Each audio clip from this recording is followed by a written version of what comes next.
हिंदुस्तान के सबसे बड़े प्रदेश उत्तर प्रदेश की जनता एक बार फिर से अगले महीने होने वाले चुनाव में मतदान करने के लिए तैयार है। यूपी की सियासी जमीन पर इस बार किस पार्टी का सिक्का चलेगा ये तो आने वाला वक्त बताएगा, लेकिन आपको ये भी मालूम है कि यूपी की सियासत कई मायनों में खास है। कहा तो यहाँ तक जाता है कि दिल्ली का रास्ता उत्तर प्रदेश से होकर जाता है। उत्तर प्रदेश की सत्ता पर काबिज अखिलेश यादव सरकार अपने कार्यकाल के 5 साल पूरे कर रहे हैं, लिहाजा फिर से सरकार बनाने के लिए मतदान कराए जा रहे हैं। यूपी की जनता के सामने वैसे तो कई मुद्दे हैं, लेकिन जनता के सामने अखिलेश राज में घटित हुए कुछ खट्टे मीठे अनुभव भी हैं, जिसको वोट करते समय सूबे की जनता जरूर आधार बनाएगी। आज हम आपके सामने अखिलेश राज की उस नाकामियों के बारे में बताएंगे जिससे न सिर्फ जान माल का नुकसान हुआ बल्कि सरकार की कार्यशैली पर भी गंभीर सवाल उठे।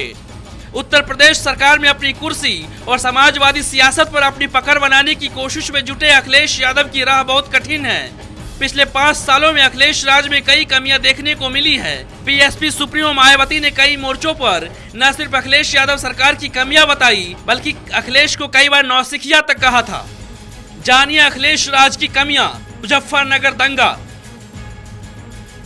अखिलेश राज में सबसे बड़ी और शर्मनाक नाकामी के तौर पर मुजफ्फरनगर दंगों को याद करके समझा जा सकता है। विपक्षी पार्टियों ने मुजफ्फरनगर दंगों को लेकर न सिर्फ अखिलेश को नौसिखिया कहा था बल्कि इस अमन विरोधी संघर्ष में सैकड़ों बेकसूरों की जान गई थी। इन दंगों के चलते हालात यहाँ तक बन गए कि 50,000 से ज्यादा लोगों को सुरक्षित स्थानों पर भेजा गया। यहाँ तक कि ठंड के मौसम में भी लोगों को टेंट में रहना पड़ा। कई महीनों तक दंगों की आंच महसूस होती रही। लोग अपने घरों में जाने को तैयार नहीं थे।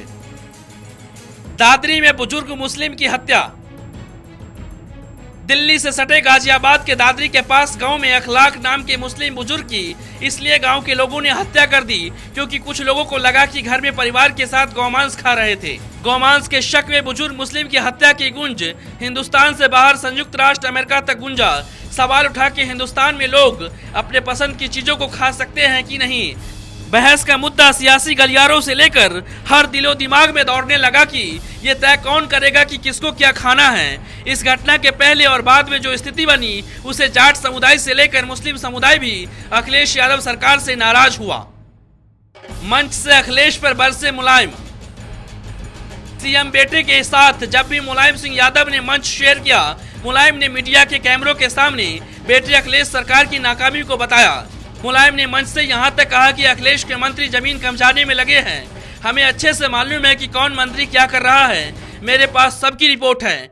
मंच पर भले ही अखिलेश ने हंसते हुए पिता मुलायम की बातों को लिया हो, लेकिन सूबे की जनता हंसी के पीछे का सच समझ गई।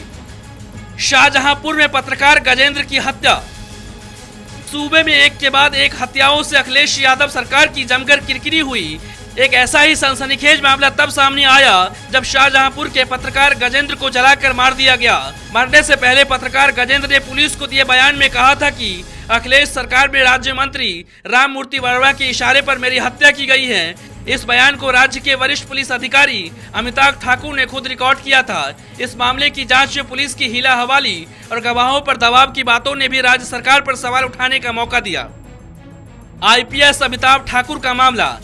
कई मीडिया रिपोर्ट में यह दावा किया गया कि आईपीएस अमिताभ ठाकुर की कार्रवाई पर अंकुश लगाने के लिए सपा सुप्रीमो मुलायम सिंह यादव ने खुद उनको फोन पर काफी हरकाया था। इस बात की शिकायत भी अमिताभ ठाकुर ने दर्ज करवाई और सबूत के तौर पर ऑडियो भी प्रस्तुत किया।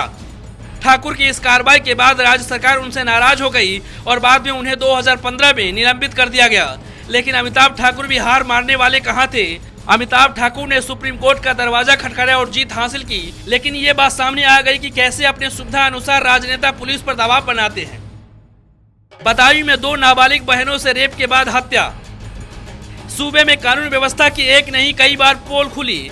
बदायूं में 2 नाबालिग बहनों की गैंगरेप के बाद हत्या का मामला अखिलेश के माथे के कलंक से कुछ कम भी नहीं है। बदायूं की इस घटना से यूपी की पुलिस की कार्यशैली पर भी सवाल उठे। पिछले साल बुलंदशहर में हाईवे पर मां बेटी की सामूहिक बलात्कार की घटना से राज्य सरकार को शर्मसार होना पड़ा। इस सनसनीखेज घटना के बाद राज्य सरकार के कद्दावर मंत्री और पार्टी के मुस्लिम चेहरा आजम खान ने ऐसा बयान दिया कि उसकी लतार उन्हें सुप्रीम कोर्ट से पड़ी और बाद में उन्हें बिना शर्त माफी मांगनी पड़ी। मथुरा में राम वृक्ष यादव का सरकारी जमीन पर कब्जा। अखिलेश के कार्यकाल पर सबसे बड़ा दाग मथुरा में राम वृक्ष यादव और उनके साथियों का सरकारी जमीन पर सालों से चला आ रहा अवैध कब्जा है। 280 एकड़ से ज्यादा जमीन पर यादव ने कब्जा कर रखा था, वहीं इसके भीतर अपनी पूरी सेना तैयार कर रखी थी। हालात ये थे कि जब कोर्ट के आदेश के बाद पुलिस मौके पर इलाका खाली कराने पहुंची तो भीतर से ही पुलिस पर जवाबी कार्रवाई शुरू हो गई। मथुरा के एसपी और इलाके के थाना अध्यक्ष को अपनी जान गंवानी पड़ी थी। इस घटना के दौरान भी रामवृक्ष यादव के ऊपर समाजवादी पार्टी के नेताओं का हाथ होने की बात सामने आई थी। बाद में पुलिस ने पूरा बल लगाया और इस पूरी कार्रवाई में 24 लोग मारे गए और 23 पुलिस वाले भी घायल हुए। जब पार्क के भीतर जांच की गई तब पता चला कि भीतर हथियारों को बनाया भी जाता था। दुर्गा शक्ति नागपाल का निलंबन। तेज तर्रार एसडीएम दुर्गा शक्ति नागपाल का नाम अब लोगों की जुबान पर भले ही कम हो, लेकिन खनन माफिया के खिलाफ कार्रवाई की थी तब उनका नाम काफी चर्चा में था। हालात यहां तक आ गए थे कि अखिलेश यादव ने उन्हें सस्पेंड कर दिया। कारण कुछ और बताया गया, लेकिन सूबे की जनता दुर्गा शक्ति नागपाल के समर्थन में न सिर्फ प्रदर्शन किया बल्कि कैंडल रैली निकालकर अपनी तरफ से भरपूर समर्थन किया। नागपाल के पति भी उत्तर प्रदेश सरकार में अधिकारी है, उन पर भी पत्नी के काम का असर पड़ा।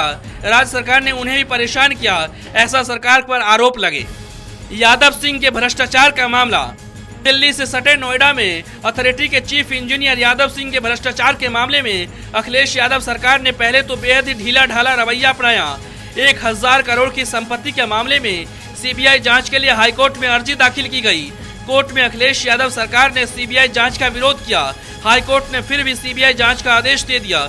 इसके बाद भी अखिलेश यादव सरकार सुप्रीम कोर्ट पहुंच गई। वहां पर भी कोर्ट ने लतार लगाई और सीबीआई जांच के आदेश दे दिए।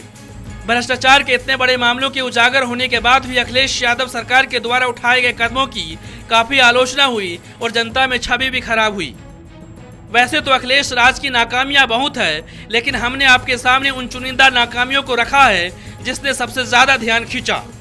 अब एक बार फिर से नई सरकार चुनने का वक्त आ गया है। जनता को 5 साल बाद वोट करने का मौका मिलता है। जनता सही और गलत का फैसला अपने वोट के जरिए करती है। इस बार भी जनता अपना कीमती वोट देकर सूबे की सियासत का फैसला करेगी। Bureau report, national Dastak.